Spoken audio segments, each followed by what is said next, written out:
அனைவருக்கும் வணக்கம். நான் உங்கள் யாமோ கஸ்தூரி கிருபா.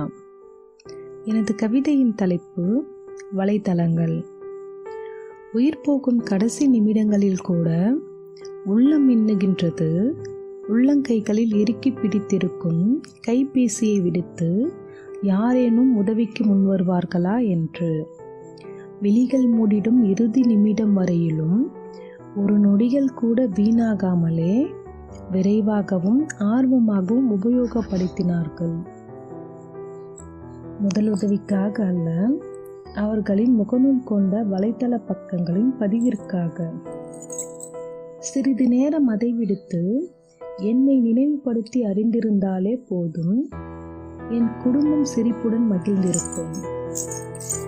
இன்று என் குடும்பம் ஒளியிழந்து இருளை தழுவியது போல் அவர்களின் புகைப்படமும் ஒரு நாள் அதே வலைத்தளங்களில் இடம்பெறும் என்பதை உணராமலும், நாளை அவர்களின் குடும்பமும் அதே நிலையை எட்டி பார்க்கும் என்று எண்ணாமலும் செயல்படுகின்றார்கள் ஒரு சிலர்.